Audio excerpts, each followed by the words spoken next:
Ce week-end, à Cahors se déroule la 22e édition du trial urbain. L'événement spectaculaire devrait réunir des milliers de personnes.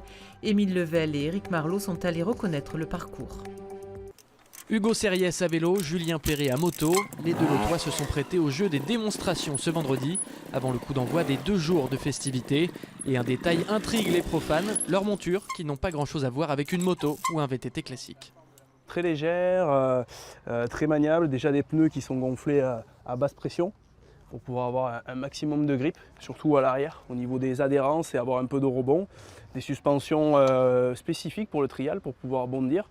Et surtout la clé de la moto trial, c'est l'embrayage. Les roues c'est du 26 pouces avec des pneus spécifiques un petit peu sous-gonflés pour avoir plus d'adhérence. Des freins qui freinent du feu de Dieu. Donc ici c'est du patin hydraulique. On meule les jantes pour vraiment que le patin accroche sur la jante.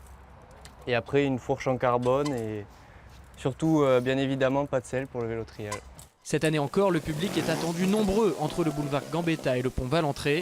Et même pour la 22e édition de l'événement qu'il a lui-même créé, Didier Valade cherche toujours des pistes d'amélioration. On essaie toujours d'avoir quelques nouveautés. C'est vrai que au niveau des pilotes, il y a quelques renouvellements aussi, au niveau du vélo, pas mal. Au niveau des motos, il y a des jeunes qui arrivent aussi. Donc tout ça fait qu'on arrive encore à faire des choses intéressantes. Au pont Valentré, cette année, on a fait vraiment quelque chose de naturel avec du bois et du rocher. Donc c'est vraiment quelque chose qui s'est vraiment adapte bien à l'endroit et ça va donner au-delà du spectacle un truc super sympa. Les meilleurs trialistes mondiaux seront présents, côté moto notamment, avec les 2 légendes espagnoles de la discipline, Adam Raga, imbattable au début des années 2000, et son successeur Tony Bou, qui a remporté tous les championnats du monde depuis 13 ans.